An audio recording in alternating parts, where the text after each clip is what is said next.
क्योंकि और स्मृति तो एक सिक्के की दो बाजुएं हैं। Mihir as Amar as a Mihir and Ronit as a Mihir 2000 में क्योंकि सास भी कभी बहू थी की शुरुआत की थी मैंने। पुष्पा इम्पॉसिबल लिख रहा हूँ जिसके आने वाले 16 अगस्त को। नमस्कार दोस्तों, मैं हूं मुकेश शर्मा और आपने देखना शुरू कर दिया टेली चक्कर। और हाँ, इंडियन टेलीविजन का इतिहास बदलने वाला शख्स हमारे साथ खड़ा है। के ड्रामा के अधिकतर ड्रामास को इन्होंने ही अपने शब्दों से सजाया है। राजू सर, स्वागत है आपका द इंडियन टेली अवार्ड्स पर। थैंक यू सर, सबसे पहले तो कितना प्राउड और कितना ज़्यादा आप इस चीज़ को पॉजिटिवली लेते हो कि आपने टीवी को पूरी तरह से बदला है। टेलीविज़न ने मुझे बदला है। ऐसा कहूँगा तो चलेगा।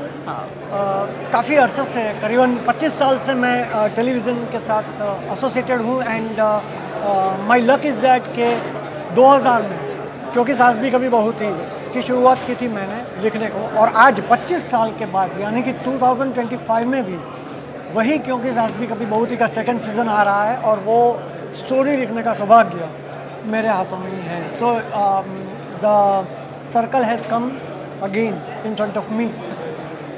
25 साल के बाद फिर से वही शो जहाँ से मैंने लिखना शुरू किया, वही शो में वापस लिख रहा हूँ। So it's really good deal for me.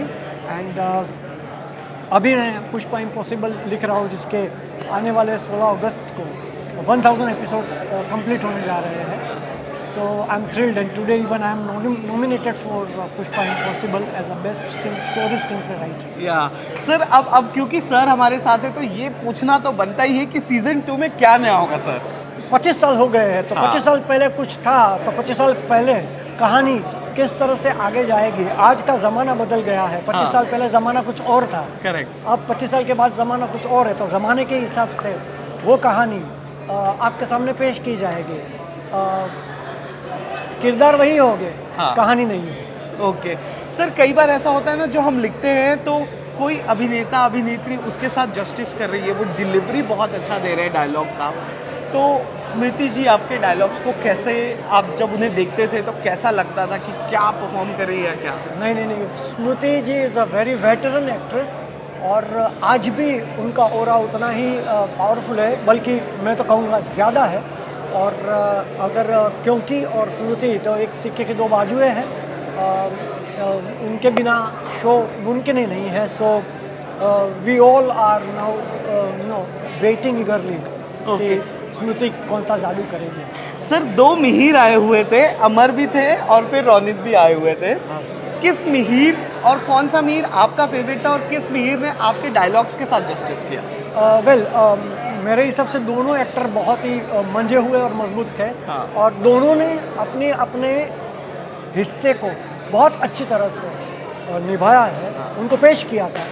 Mihir as Amar as a Mihir and Ronit as a Mihir, दोनों ने अपने अपने एक एलिमेंट को बहुत अच्छी तरह से पेश किया था। और मुझे लग रहा है कि इसमें कंपैरिजन करना ठीक नहीं होगा। दोनों ने बहुत अच्छा किया। ओके, आखिरी सवाल, आपने बहुत किरदारों को टीवी पर जिंदा किया है सर, आपका एक फेवरेट टीवी का किरदार और क्यों? मैंने काफ़ी करीबन 40 सीरियल किए हैं। Yes. और हर एक सीरियल में एक अलग अलग किरदार लोगों के सामने आए हैं, जैसे कि पवित्र रिश्ता तो अर्चना, क्योंकि सास भी कभी बहू थी तो उनसे जोधा अकबर तो जोधा, नागिन तो नागिन में तो बहुत ढेर सारी नागिन है। So likewise even Pushpa impossible, Karuna Pandey, Karuna Pushpa. So कोई एक तो फेवरेट होगा ही सर। नहीं, कोई एक को फेवरेट कहना मेरे हिसाब से ठीक नहीं होगा, क्योंकि हर एक लोग अपनी अपनी जगह पर बहुत अच्छी तरह से कर रहे हैं। लेकिन मैंने जो फेवरेट थे उसके 4-5 नाम ऑलरेडी दे दिए आपको। Well, thank you so much sir. कैसा लगा टेली चक्कर से बात करके बहुत अच्छा लगा। And I wish you all the best for future. Thank you sir, thank you so much, thank you.